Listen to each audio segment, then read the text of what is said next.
Number system से related हमने कुछ बातें पढ़ी हैं। अब हम नंबर सिस्टम से रिलेटेड कुछ क्वेश्चन सॉल्व करेंगे। इसमें पहला ही सवाल पूछा गया है कि निम्न में से कौन सी संख्या है जो वास्तविक संख्या है। अब हमने संख्या पढ़ाते समय हमने कहा था वास्तविक संख्या क्या होती है, सारी जो नेचुरल नंबर हैं, होल नंबर हैं और इंटीजर नंबर हैं और परमेय संख्या है, अपरमेय संख्या है, इन सभी के मिक्सर रूप को हम वास्तविक संख्या कहते हैं। और अगर काल्पनिक संख्या अगर किसी में शामिल होती है तो वो कॉम्प्लेक्स नंबर होता है।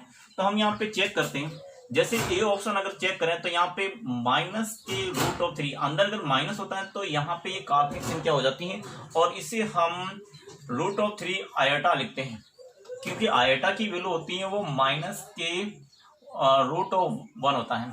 तो इसका मतलब ये तो हो गई आपकी काल्पनिक संख्या होगी, इसका मतलब यही आपकी वास्तविक संख्या नहीं है और यहाँ पे ये भी आपकी वास्तविक संख्या नहीं है। इनमें पूछा गया निम्न में से कौन सी संख्या वास्तविक है, तो इसमें से ये वास्तविक संख्या नहीं है, ये भी आपकी वास्तविक संख्या नहीं है क्योंकि यहाँ पे भी माइनस आया हुआ है, तो इसको भी हम 2√3 आयटा लिखेंगे, अंदर माइनस आ गया तो इसका मतलब ये भी वास्तविक संख्या नहीं है। यहाँ पे आया हुआ है माइनस, तो इसको हम लिखेंगे 2 आयटा और इसको लिखेंगे 3 आयटा, और आयटा को आयटा से गुणा करेंगे तो ये आयटा स्क्वायर आएगा और आयटा स्क्वायर का मान होता है -1। तो यहाँ पे अगर मैं इनको √2 और √3 से मल्टीप्लाई करूँ, आयटा स्क्वायर लिखूं तो इसका मान आएगा माइनस के ये √2 और √3, जिसे आप माइनस के √6 लिख सकते हैं। तो ये वास्तविक संख्या है क्योंकि यहाँ पे रूट के अंदर नेगेटिव नहीं है, बाहर नेगेटिव हो सकता है, वो वास्तविक संख्या हो सकती है। अब यहाँ पे आपके जो संख्या देख रहे हो 2 प्लस √3 है, तो 2 प्लस ये जो लिखेंगे √3 आयटा लिखेंगे और इसमें भी आयटा आ गया, इसलिए ये वास्तविक संख्या नहीं है। तो आपके पहले क्वेश्चन में पूछा गया था कि निम्न में से कौन सी संख्याएं वास्तविक हैं, तो वास्तविक संख्या सी ऑप्शन से होगा। और ये सारी की सारी जो वास्तविक संख्याएं नहीं है क्योंकि काल्पनिक है। रूट के अंदर अगर रूट के अंदर नेगेटिव आता है तो उसे हम काल्पनिक संख्या कहते हैं, मगर यहाँ रूट के अंदर दो नेगेटिव हैं, इसलिए वो मिलके आपके बाहर आयटा स्क्वायर हो जाएगा, बाहर माइनस आ जाएगा, इसलिए ये आपकी वास्तविक संख्या होगी, बाकी नहीं होगी। अब अगर ये सेकंड सवाल बहुत ही इंपॉर्टेंट है, कहीं एग्जाम में पूछा गया है, कई लड़के गलत करते हैं। कई बार आप किया गया है कि अगर आपसे पूछा गया है 4 का मान निकाल, √4 का मान, तो काफी लड़के गलत करते हैं, +-2 लिखते हैं, जो कि गलत होता है। ये कभी +-2 नहीं होता है, ये ओनली फॉर अगर आपसे पूछा जाए तो इसका मान 2 होता है, ये माइनस नहीं होता है। तो इसमें यही सवाल पूछा गया है, √4 संख्या है कैसी है भाई, धनात्मक है या ऋणात्मक है या धनात्मक और ऋणात्मक दोनों। तो काफी लड़के ये ऑप्शन कर देते हैं कि ये धनात्मक भी है और ऋणात्मक भी है, और ये ऑप्शन आपका गलत होता है। और धनात्मक है इसका मतलब इसका जो रिजल्ट आ रहा है वो यहाँ प्लस आ रहा है, इसका मतलब ये धनात्मक है, ये ऑप्शन सही है। नेगेटिव नहीं है क्योंकि ऋणात्मक है नहीं। ऋणोत्तर का मतलब होता है जो ऋणात्मक ना हो, तो यहाँ पे ऑप्शन भी सही है, मगर यहाँ पे कुछ और ऑप्शन देना था, तो ऑप्शन ये भी सही है और ऑप्शन ये भी ऋणोत्तर भी सही है क्योंकि ये ऋणात्मक संख्या नहीं है। तो ये दोनों ऑप्शन आपकी ये सवाल आपकी दोनों ऑप्शन सही है। तो इस प्रकार के सवाल आपके एग्जाम से कैंसिल हो जाते हैं, यहाँ कुछ और ऑप्शन आएगा, बाकी ये ऑप्शन है धनात्मक और ऋणोत्तर दोनों। क्वेश्चन नंबर 3 पे आते हैं, निम्न में से कौन सी संख्याएं आवर्त संख्याएं हैं। आवर्त संख्या मतलब अगर हम इनका भाग देंगे तो बार बार आवर्ती होती है, उन्हें आवर्त संख्या कहेंगे। तो चेक करते हैं कौन सी आवर्ती संख्या है या नहीं है। तो सबसे पहले हम बात करते हैं इसका 1 के अंदर मैं अगर 4 का भाग दूं तो ये पॉइंट लगाया 0, ये 8, 2 और 0, 5, ये पूरा भाग चला गया। तो इसमें किसी संख्या की आवर्ती नहीं है, तो ये तो आपकी आवर्ती संख्या है नहीं। अगर 1/5 की बात करते हैं तो ये आपके 0 2 बार चला गया, तो इसका मतलब इसमें भी पूरा भाग जा रहा है, इसका मतलब ये भी आवर्ती संख्या नहीं है। अगर मैं 1/6 की बात करूं तो 1 के अंदर 6 का भाग दूं तो ये पॉइंट लगा 0, 6, पीछे 4, 0, 6 36, पीछे रह गए 4, 0, और फिर यहाँ पे 6 36, पीछे रह गए 4, 0, 6 36, इसका मतलब ये 6 रिपीट हो रहा है, इसका मतलब 1/6 ही है जिसकी आवर्ती हो रही है 0.1666, और तो इसका मतलब ये 6666 बार आ रहा है, तो इसे हम 0.16 बार लिखेंगे। तो ये आपकी आवर्त संख्या हो गई। अब आपको केवल 1 को चेक करना है, ये ऑप्शन में अगर आएगा तो है नहीं, फिर भी चेक कर लेते हैं। 1 है इसमें मैं अगर 8 से डिवाइड करूं तो ये पॉइंट लगा हुआ 0, तो ये एक बार जाएगा। पीछे 2 पॉइंट लगा 0, तो ये 2 बार गया। पीछे 4 तो 0, तो ये 5 बार चला गया। इसका मतलब इसमें भी किसी संख्या की आवर्ती नहीं हुई है। तो हमने भाग देके देखा, इसमें किसी संख्या की आवर्ती नहीं है, इसमें भी आवर्ती नहीं हुई, इसमें भी, इसमें बार बार 6 की आवर्ती हो रही है। तो आपसे पूछा है कि आवर्त संख्या कौन सी है, तो ये संख्या आपकी आवर्ती रहेगी। निम्न में से कौन सी संख्या सआभाज्य संख्या होती है। अब आपको बताना है कि भी सआभाज्य संख्या नहीं है, इसमें नहीं पे गौर करना कि यहाँ से सआभाज्य संख्या कौन सी संख्या होती है कि अगर मैं जैसे 9 लिखूं तो 9 के टुकड़े गुणनखंड करें तो ये 3 × 3 होते हैं। 8 के अगर टुकड़े करें तो 2 × 2 होते हैं। इनमें कोई भी जो गुणनखंड है वो उभयनिष्ठ नहीं है, इसलिए ये क्या हो गया आपकी सआभाज्य संख्या हो गई, को प्राइम फैक्टर हो गया। तो आप देखिए यहाँ पे 9 और 16 की बात करते हैं। तो अगर 9 और 16 की बात करेंगे तो 9 की अगर गुणनखंड ये करें तो वो 3 × 3, और यहाँ 16 की बात करें तो ये होता 2 × 2 × 2 × 2। इसमें कोई भी गुणनखंड है जो सेम नहीं है, इसलिए ये तो आपकी क्या है, सआभाज्य संख्या है। तो अगर मैं इसकी बात करता हूँ 52, और यहाँ पे 52 है, और इसमें अगर इसके मैं फैक्टर करूँ तो ये 2 से ये हो गया 26, 2 से दिया तो ये हो गया आपके 13, फिर 13 दिया तो ये हो गया। अगर मैं 81 का करूँ तो यहाँ पे सबसे पहले तो आपके 9 का अगर 3 का दे दे तो 2, और पीछे 7, फिर 3 से दिया तो ये 9, फिर 3 से दिया तो 3 और 3। इसमें भी आपके कोई भी फैक्टर है जो कॉमन नहीं आ रहा है, क्योंकि 52 के जो आप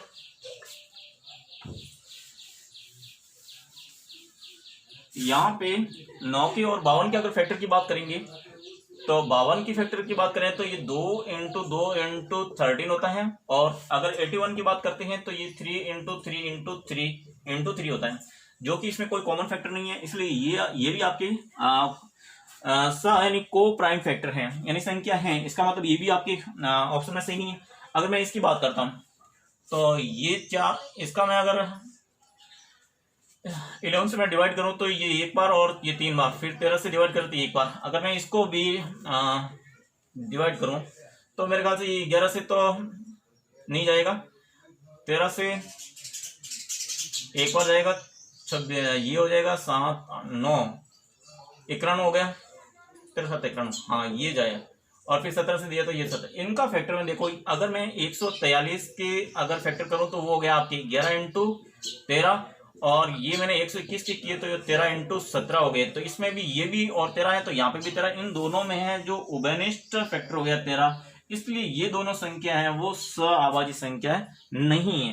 तो सआभाज्य संख्या कहते किसे हैं कि किसी भी ऐसी संख्या जिनके गुणनखंड में कोई भी जो गुणनखंड है वो आपके क्या होना चाहिए, कॉमन नहीं आना चाहिए। अगर कॉमन है तो वो सआभाज्य संख्या नहीं होगी, और कॉमन नहीं आता है तो वो सआभाज्य संख्या हो जाएगी। तो इसका ऑप्शन हो गया सी। अगर आप ये आप करने की जरूरत नहीं है, फिर भी देख सकते हो। अगर मैं 49 में करूँ तो ये 7 और 7 का फैक्टर हो गया, और अगर 54 से मैं डिवाइड करूँ तो ये 2 का, तो ये हो जाएगा आपका 2, और फिर मैं 3 से तो ये 9, 3 से ये 3, और कोई भी कॉमन फैक्टर नहीं है इसमें भी। तो ये भी आपकी ये सआभाज्य संख्या है, ये भी सआभाज्य संख्या है, ये भी सआभाज्य संख्या, तो ये सआभाज्य संख्या नहीं है। अब हम नेक्स्ट क्वेश्चन नंबर 5 पे चलते हैं। अब क्वेश्चन नंबर 5 देखते हैं, निम्नलिखित में से कौन सी संख्या है जो अभाज्य संख्या है। तो आप ये यहाँ पे 91 91 57 और 67 और 87 दे रखा है। तो ये जो 91 है वो तो आपके 13 से और 7 से डिवाइड है, ये अभाज्य संख्या नहीं है। और ये जो 57 है वो आपकी 19 से और 3 से भी डिवाइड है। 7 और 5 का अगर मैं योग करूं तो 7 5 6 12, ये 3 से भी डिवाइड है और 19 से भी डिवाइड है। तो ये भी आपकी अभाज्य संख्या नहीं है, इसमें किसी से किसी का भाग नहीं जाता। ये आपकी अभाज्य संख्या होगी 67। और ये जो है ना 7 और 8 15 होते हैं, 15 में 3 का भाग जाता है। इसका मतलब ये 3 से भाज्य है, 3 से भाज्य भी है और 29 से भी भाज्य है। तो इसका मतलब आपके 5 में पूछा गया था अभाज्य संख्या कौन सी नहीं है, तो ये सी ऑप्शन सही है। नेक्स्ट में आपसे पूछा गया है कि यहाँ पे ये संख्या है, मैं एक के स्थानीय मान और जातीय मान में अंतर बताओ। स्थानीय मान के बारे में आपने पहले ही पढ़ रखा है कि स्थानीय मान क्या होता है। अगर 8 का स्थानीय मान तो आपके 8 ही होता है, 6 का स्थानीय मान 60 होता है, 4 का स्थानीय मान होता है वो 400 होता है, और 3 का स्थानीय मान होता है वो 3000 होता है। और इनके जातीय मान, 8 का जातीय मान 8 ही होता है, 6 का जातीय मान 6 ही होता है, 4 का जातीय मान 4 ही होता है और 3 का जातीय मान 3 ही होता है। तो जातीय मान तो जो है वही रहेगा, स्थानीय मान तो जो जितना आगे आएगा उसके पीछे ने जितनी संख्या होगी उतने जीरो लगाने से उसके स्थानीय मान प्राप्त होगा। अब आपके पहले ही पूछा गया है कि इसमें यहाँ पे एक यहाँ पे आया हुआ है, एक के स्थानीय मान, तो एक का स्थानीय मान तो हो गया आपके एक, और यहाँ पीछे एक के पीछे 3 संख्या है तो 3 जीरो आ गया, यानी 1000 इसका स्थानीय मान हो गया। और एक का जातीय मान होगा वो 1 होगा, और इनका अंतर अगर करेंगे तो वो हो जाएगा 999, क्यों 1000 में से 1 निकालेंगे तो 9900, ये 999, तो इसका आंसर आएगा 999। अब हम सेकंड की बात करते हैं। सेकंड में भी आपसे यही पूछा गया है कि 2 के स्थानीय मानों में कितना अंतर है। तो अब 2 के दोनों ही स्थानीय मान, दो जगह, यहाँ पे भी 2 जगह, ये 2 है और यहाँ पे भी 2 है, तो जो 2 का यहाँ पे 2 का स्थानीय मान आएगा 200 आएगा, और यहाँ 2 का स्थानीय मान, तो पहले तो यहाँ पे 2 का स्थानीय मान कितना होगा, यहाँ पीछे 1 2 3 4 5 संख्या है तो यहाँ 5 जीरो, और यहाँ 2 का स्थानीय मान कितना है 2 और पीछे 2 जीरो। अब इन दोनों के इस अंतर बता दीजिए, तो अंतर बताएंगे तो ये तो हो जाएगा 0 0 और ये 8991, ये आपका आंसर हो जाएगा। तो 2 और इनके स्थानों के अंतर अगर आंसर पूछेंगे तो ये हो जाएगा आपके 99800, ये आपका आंसर है इसका। अब आपसे नेक्स्ट सवाल पूछा गया है कि ये 54,132 में किसी 2 स्थानीय मानों में सबसे बड़ा अंतर किसका है।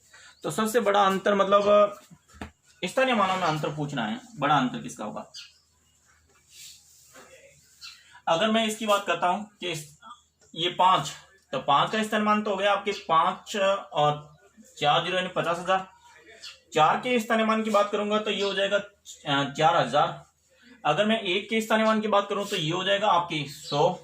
अगर मैं 3 के स्थानीय मान की बात करूं तो ये हो जाएगा 30, और 2 के स्थानीय मान की बात करेंगे तो 2 हो जाएगा। अब अगर आपको पूछा है कि किसी 2 स्थानीय मानों में सबसे बड़ा अंतर, तो अगर मैं इसका और इसका अंतर निकालूं तो वो आएगा आपकी लगभग 4000 निकल जाएंगे, 50,000 तो 46,000 आ जाएंगे, और इसका और इसका अंतर निकालेंगे तो ये आएगा 49,900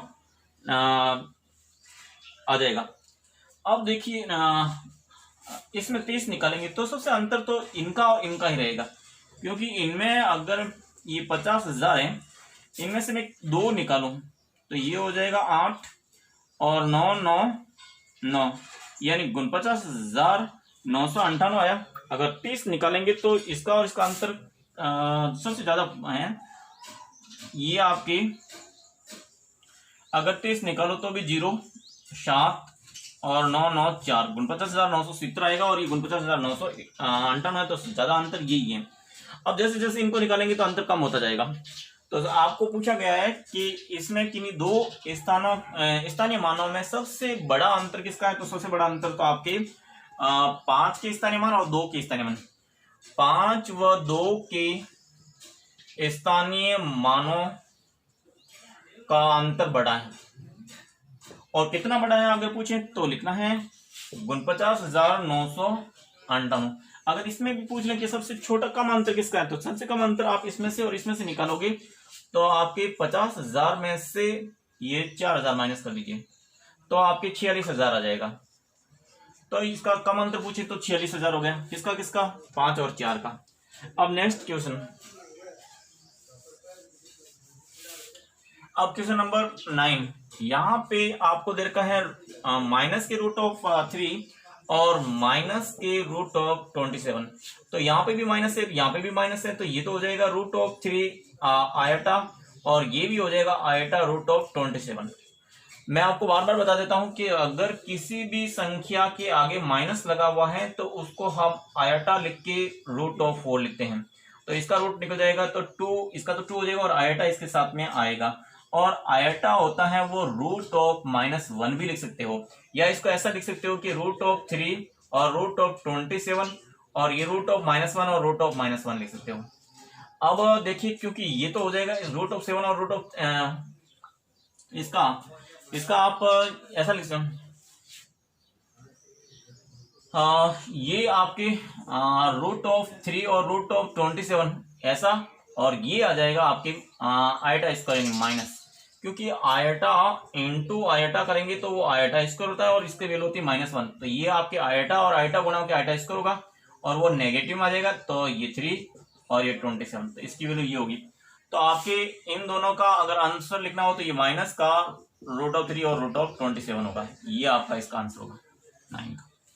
निम्न में से कौन सी संख्या है जो 88 से विभाजित है? तो आपके इनमें से 88 से कौन सी विभाजित है? तो आपको क्या करना पड़ेगा, 8 के इस प्रकार से फैक्टर कीजिए, तो 2 से ये 4, 2 का दिया तो ये हो गया आपके, और 2 का दिया तो 11।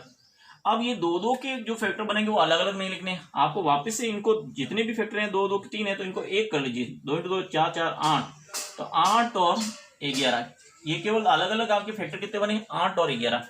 अगर इनमें से जो संख्या है 8 और 11 से विभाजित होगी वो आपकी क्या होगी, 88 से विभाजित होगी। तो चेक करते हैं,